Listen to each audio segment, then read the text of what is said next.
Stop before you send that text, before you call them again, before you try one more time to explain yourself, to justify your worth, to make them see what they're losing. I need you to hear this. Because what I'm about to tell you is the one thing nobody is going to say to you right now, and it is the one thing that will actually change everything. Here is the brutal truth about human psychology that most people spend their entire lives refusing to accept. People do not value what is always available. I don't care how good you are to someone. I don't care how loyal you've been, how much you've given, how many times you've shown up. If you are always there, always accessible, always the one reaching out, you will be taken for granted every single time. This is not a flaw in the other person.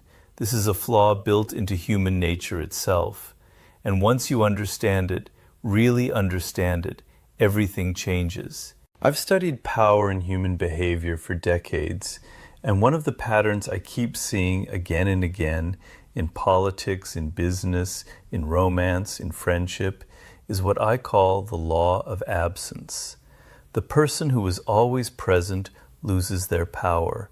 The person who knows when to disappear creates an almost magnetic pull in the people around them. Think about it.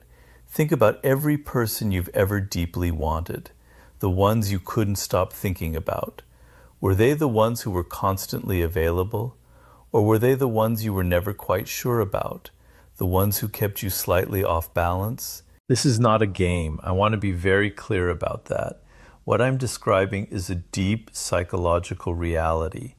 When someone is always there, the human mind files them under guaranteed. And the guaranteed things in life, we stop noticing them. We stop appreciating them. It's the same reason you don't marvel every morning at having electricity in your home. It's just there. It becomes invisible.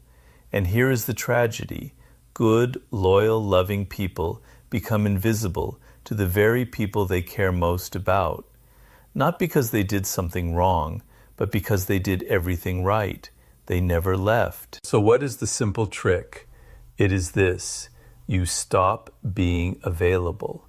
Not out of anger, not as a punishment, not as a manipulative game where you're secretly hoping they'll notice and come crawling back. You stop being available because you redirect that energy, all of that time, all of that emotion, all of that attention you've been pouring into someone who stopped pouring it back. You redirect it entirely toward yourself. Here is what happens when you do this. First, there is silence, and the silence feels devastating at first. Your instinct will be to break it. Don't. Because while you're sitting in that silence, something is happening on the other side. The human mind cannot tolerate an open loop. When someone who was always there suddenly isn't there, the brain fixates on it. Where did they go? What are they doing? Are they okay? Did I lose something? That fixation, that sudden awareness, is the beginning of value being restored. You cannot manufacture this by talking more, by explaining more, by being more patient and understanding. You can only create it through absence. But here's the part most people miss, and this is where the real transformation happens. It's not about them coming back. It's about what happens to you while you're gone. When you stop obsessing over someone who doesn't value you, when you stop analyzing every word they said and every text they didn't send, you start to return to yourself, and you discover something that the relationship had been quietly eroding: your self-worth, your sense of who you are independent of their approval. I've seen this happen over and over. People who were completely diminished by a relationship, walking on eggshells, shrinking themselves, becoming smaller and smaller to fit into the space someone had decided they deserved. They pull back, they go quiet, and within weeks, you can see a kind of quiet power returning to them. Their posture changes. The desperation leaves their eyes. They stop explaining themselves. And ironically, that is exactly when the person who didn't value them suddenly starts to feel a very uncomfortable sensation, the fear of actual loss. You have to understand something about the human ego.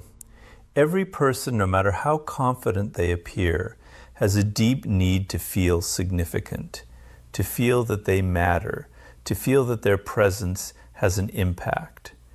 When you are always there for someone, you are feeding that need for them constantly, and they begin to feel significant not because they've earned it, but simply because you keep showing up. But the moment you stop showing up, their ego goes into a kind of panic. Suddenly they are no longer certain of their own significance, and that uncertainty is extraordinarily powerful. Now, some people will respond to this with bitterness. They'll say, "You became cold, you became distant, you changed." Let them say it. What they are really saying is, the dynamic shifted and I don't like being on the other side of it. And that's fine. That's information. That's data about who that person actually is and how they actually relate to you. Because someone who genuinely values you, who has simply gotten comfortable and needed a wake-up call, they will respond very differently. They will reach out. They will ask what's wrong. They will reflect. And that reflection is where real change becomes possible. But I want to go deeper than the relationship dynamic, because honestly, that's not even the most important part of this. The most important part of this is what it forces you to confront about yourself. Why were you accepting someone's diminished valuation of you in the first place? Why were you so afraid of the silence, so desperate to keep the connection alive, that you were willing to shrink yourself to fit what they were offering? This is the question that matters. And the answer almost always comes back to something I've written about for years: the way our early experiences wire us to seek out certain kinds of emotional validation. If you grew up in an environment where love was inconsistent, where you had to earn attention, where affection came and went unpredictably, your nervous system learned to associate that inconsistency with love. It learned to find comfort in pursuit, in trying, in proving your worth. And so as an adult, you end up in dynamics where you are always the one working harder, always the one caring more, always the one who would lose more if the relationship ended. And you call it loyalty, you call it love. But a large part of it is a pattern you didn't choose, playing out again and again. This is why the real work of reclaiming your value has nothing to do with the other person. It has to do with you understanding your own patterns clearly enough to break them. The silence, the pulling back, the going quiet is not a tactic, it is a discipline. It is you choosing, possibly for the first time, to stop outsourcing your sense of worth to another person, to stop making their opinion of you the verdict on who you are. When you do this, when you genuinely, not performatively, shift your energy inward, you begin to build something that no relationship can give you and no relationship can take away. An internal foundation, a core, and people can sense that in you. It changes how you carry yourself. It changes the quality of your attention. It changes what you're willing to accept and what you're willing to walk away from. And it changes, fundamentally, the kind of people and the kind of relationships that are drawn toward you. So here is the simple trick, and I want you to hear it not as manipulation, but as self-restoration. Go quiet. Go inward. Stop performing your value for someone who has decided not to see it. Not because you want them to chase you, though that may happen, but because you deserve to spend your energy somewhere that it grows rather than somewhere that it disappears. The people who come back will come back because they woke up, and the people who don't come back, they've given you the most valuable gift possible. They've set you free to find your own level, to find the people and the situations that recognize what you bring without you having to prove it over and over again. Remember this: your value does not decrease because someone failed to see it. And the moment you truly believe that, not just intellectually, but in your bones. You will never again beg for a seat at a table that was never really yours. You will simply build your own. And watch who comes to sit at it. When someone doesn't value you anymore, try this simple trick and watch what happens. Part 2. Robert Greene, Motivation. You tried it. You went quiet. You pulled back. And now something strange is happening. Either they came back or they didn't. And either way, you feel something you weren't expecting. Not relief, not victory, something more unsettling than that. Because here's what nobody warned you about. The moment you stop chasing someone, you come face to face with yourself. And that is the real test. Not whether they come back, but what you do with who you are when they're gone. I told you last time that absence creates value. That is true, but I want to go further today because too many people misunderstand that principle and use it like a weapon, like a calculated move in a chess game. They go quiet for 3 days, check to see if the other person reacted, and then come flooding back with the same energy, the same neediness, the same patterns that created the problem in the first place. And nothing changes. The cycle restarts. And 6 months later, they're in the exact same place, asking the exact same questions. Why doesn't this person value me? Why am I always the one who cares more? Here is the answer, and I want you to sit with this because it is uncomfortable. The reason the pattern keeps repeating is not because you haven't found the right trick yet. It's because you haven't changed the fundamental thing that is attracting this dynamic into your life. You keep meeting the same person in different bodies. The faces change, the names change, the details change, but the essential experience remains identical. And that is not bad luck. That is a signal, a very loud, very consistent signal from your own psychology, telling you that something deeper needs to be examined. Let me tell you about one of the most fascinating and painful phenomena in human psychology. Sigmund Freud called it the repetition compulsion. What it means is this: we are unconsciously driven to recreate the emotional conditions of our earliest relationships, not because we enjoyed them, but because they are familiar. Familiar to the nervous system means safe. Even when something is painful, if it is familiar pain, the body and the mind know how to navigate it. They've been here before. They have a map. But unfamiliar joy, unfamiliar stability, unfamiliar love that comes without conditions, without drama, without the constant threat of withdrawal, that feels dangerous. That feels suspicious. That feels somehow like it can't be real. So what happens? You meet someone stable, someone consistent, someone who is genuinely available and genuinely interested. And instead of relaxing into it, something inside you begins to pull away. You find reasons to doubt them. You create distance. You feel suffocated by their reliability.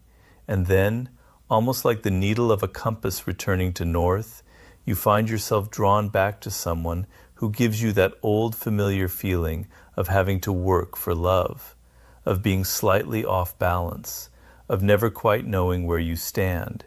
And you call it chemistry, you call it passion. But what you're actually feeling is recognition, the recognition of a wound. So the real trick, the second layer, the one that goes beneath the surface, is not about what you do with the other person. It is about becoming deeply, unflinchingly honest with yourself about the story you are telling about love. What do you believe at the cellular level that you deserve?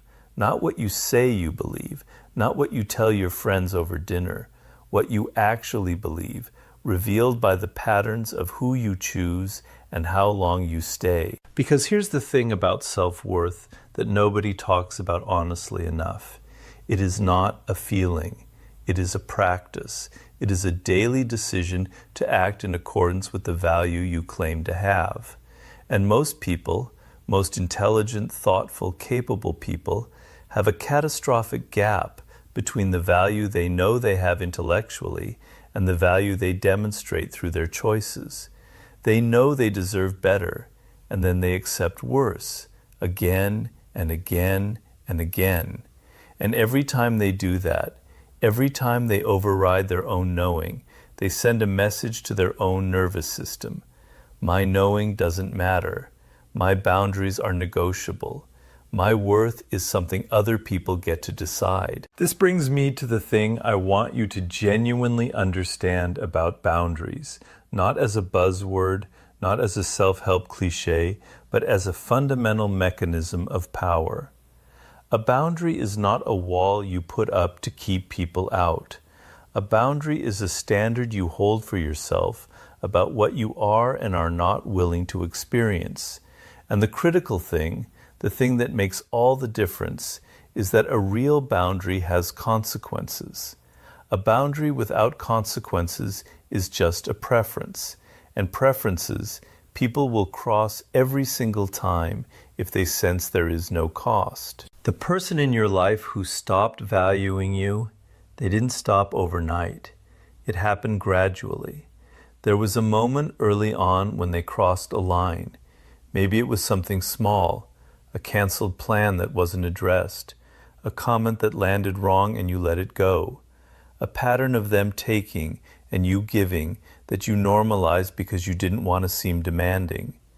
And in each of those moments, a message was sent and received. There are no consequences here. I can take without losing. I can diminish without cost. And so they did. Not necessarily with malice, just with the unconscious logic that all humans operate by. We take up as much space as we are given. So what does real change actually look like? Not the performative kind, not the going quiet for 3 days kind. Real, lasting change in how people relate to you, and more importantly, in how you relate to yourself. It starts with a single decision that sounds simple, but is extraordinarily difficult to execute. The decision is this: I will no longer act from fear. Not from the fear of losing someone, not from the fear of being alone, not from the fear of seeming too much, too needy, too difficult. I will act from values, from clarity, from an honest assessment of what I need and what I'm willing to offer in return. When you begin operating from values instead of fear, the first thing that shifts is your communication. You stop hinting and start stating. You stop waiting for people to read your mind and start saying clearly what you mean and what you need. You stop having the same conversation in your head 20 times before you have it out loud. And here is the remarkable thing that happens when you communicate from a place of genuine security rather than anxiety. People respond differently. The same words, delivered from a different internal state, produce entirely different results. Because people are not just hearing what you say, they are feeling the energy underneath it. They are registering on a primal level whether you mean it. Now I want to talk about something that I think is the most under-discussed consequence of being in a relationship where you are not properly valued, and that is the erosion of identity. It happens so slowly that most people don't notice it until they're already deep in it. You start to organize your life around the other person's rhythms. You check your phone before you check in with yourself. You calibrate your mood to their mood. You start to lose track of what you actually want, what you actually enjoy, what you actually think, separate from what they want, what they enjoy, what they think. You become a satellite orbiting someone who doesn't even realize you're circling them. The trick, the real trick, the lasting one, is to become the planet again, to reestablish your own gravitational center. And this means doing the things that have nothing to do with any relationship, returning to the interests you dropped, pursuing the ambitions you put on hold, spending time with the friends you slowly stopped seeing, sitting alone with your thoughts long enough to hear them again. These are not coping mechanisms. They are the reconstruction of a self. And a self, A genuine, grounded, interesting, growing self is the most attractive thing in the world. Not attractive in a calculated way, attractive because it is real, because it radiates the one quality that is impossible to fake for very long: wholeness. You were promised in the title that if you try this simple trick, you will watch what happens. So let me tell you what actually happens. And I want to be honest with you, because you deserve honesty more than you deserve comfort. Some people come back, they feel the absence, they feel the shift in your energy, and they do the reflection that you were hoping they would do. They recognize what they had, they show up differently. And if you've done the real inner work, if you've genuinely changed your relationship to your own worth and not just performed the behavior, you will be able to tell the difference between someone who is genuinely grown and someone who is simply returned because the discomfort of your absence became greater than the effort of showing up. That distinction matters enormously because one of those is a foundation and one of those is just another chapter in the same old story. Some people don't come back. And that, as painful as it is one of the most important things that can happen to you, because it removes all ambiguity. It tells you with perfect clarity that what was there was not what you thought it was. And that information, as brutal as it feels in the moment, is liberation. It is the universe clearing space for something that actually fits, something that doesn't require you to constantly justify your existence in someone's life. Here is what I know after decades of studying human nature. The people who are most deeply valued in relationships, in business, in every domain of life, are not the people who are the most available or the most accommodating or the most afraid to lose. They are the people who have developed an unshakable relationship with their own worth, who know what they bring, who are genuinely interested in and engaged with their own lives, who have standards and who hold them, not rigidly, not coldly, but firmly, with warmth, with clarity, without apology. That is what you are building when you do the real work behind this simple trick.